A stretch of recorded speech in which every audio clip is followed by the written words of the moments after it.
तर भारत विरुद्ध America T20 विश्वचषकाचा पहिला सामना उद्या वानखेडे स्टेडियमवर होणार आहे। उद्या होणाऱ्या सामन्याआधी MCAच्या कार्यकारिणीकडून मैदानाची पाहणी करण्यात आली आहे। वानखेडेवरती एकूण 8 सामने होणार असून MCA कडून पूर्ण तयारी करण्यात आली अशी माहिती जी आहे ती अजिंक्य नाईक यांनी दिली। एकूण 8 लढतीत वानखेडे स्टेडियमवर आहेत। पहिली भारत विरुद्ध United states of America he match होते।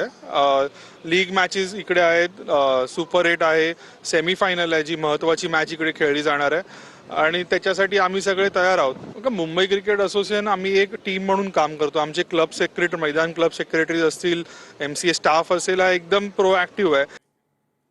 तर तुम्हाला डावलून निर्णय तुमची लायकी मोठ्या नेत्यांना माहिती आहे असं इम्तियाज जलील यांनी म्हटलं। MIM नेते इम्तियाज जलील यांच्या मंत्री संजय शिरसाट यांच्यावर टीका पाहायला मिळते।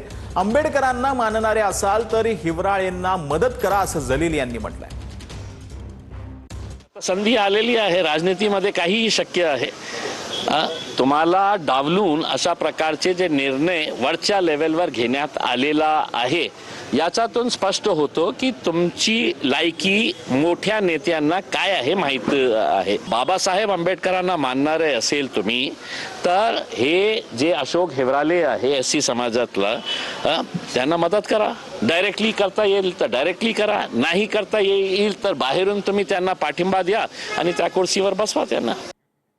तर विकास कामं आणि निधीसाठी शिवसेनेला पाठिंबा देतोय असं राव राणेंनी म्हटलंय। पवारांच्या राष्ट्रवादीचे नगरसेवक अजित राव राणेंनी हे स्पष्टीकरण दिले। दरम्यान पवार गटाचे मुंबईतील एकमेव नगरसेवक अजित राव राणे यांनी एकनाथ शिंदे यांच्या शिवसेनेला पाठिंबा दिला।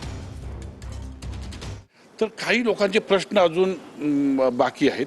ज्या भागाचं डेव्हलपमेंट फार मोठी समस्या आहे, ट्रॅफिकची समस्या फार मोठी बाकी आहे आणि ह्या सगळ्या गोष्टीसाठी मला कुठेतरी एका सत्तेच्या बेरजेमध्ये मला राहणं आज गरजेचं वाटलं आणि म्हणून मला एकनाथ शिंदे साहेबांनी मला प्रॉमिस केलं की तुम्हाला कोणत्याही प्रकारचा विकास निधी मी अपुरा पडायला देणार नाही आणि ही खात्री झाल्याच्या नंतरच मी राष्ट्रवादी काँग्रेस पार्टी शरदचंद्रजी पवार पक्षाच्या सोबत राहून मी त्यांना फक्त समर्थन देतोय। आता जालना महानगरपालिकेच्या पहिल्या महापौर म्हणून वंदना मगरे यांचं नाव भाजपकडून निश्चित करण्यात आलंय।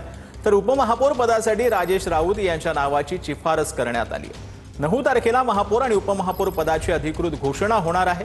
वंदना मगरे माजी आमदार कैलास गोरेंटाल यांच्या समर्थक असून काँग्रेसमधून भाजपात आल्या आहेत। तर भिवंडीमध्ये भाजपाकडे बहुमताचा आकडा नसतानाही भाजपामध्ये महापौर पदावरून जुंपल्याचं पाहायला मिळतंय। पक्षश्रेष्ठींकडून नारायण चौधरींच्या नावाची घोषणा करण्यात आली आहे। तर माजी केंद्रीय राज्यमंत्री कपिल पाटील यांचे पुतणे सुमित पाटील यांनीही उपमहापौर पदासाठी आता दावा जो आहे तो कायम ठेवलेला आहे। दरम्यान दोन्ही इच्छुकांबाबत निर्णय घेण्याची विनंती शहर पदाधिकाऱ्यांनी पक्षश्रेष्ठींकडे केली। जेवढे पण इच्छुकांची नाव होते ते वरती पाठवले। शेवटी एक मताने आमचा गटनेता संतोष शेट्टी यांची निवड झाली। जसा वरून नाव आला संतोष शेट्टी यांचा, सर्व नगरसेवकांनी जाऊन त्याला सहकार्य केलं। तसंच त्याच पद्धतीने आता आम्ही दोन्ही नाव वरती पाठवले होते, सुमित पाटील आणि नारायण चौधरी, आणि आजच नारायण चौधरी यांचं नाव वरून आज आपल्या इकडे आलं आहे आणि त्यांच्या नावाची निश्चित झालेली आहे। म्हणजे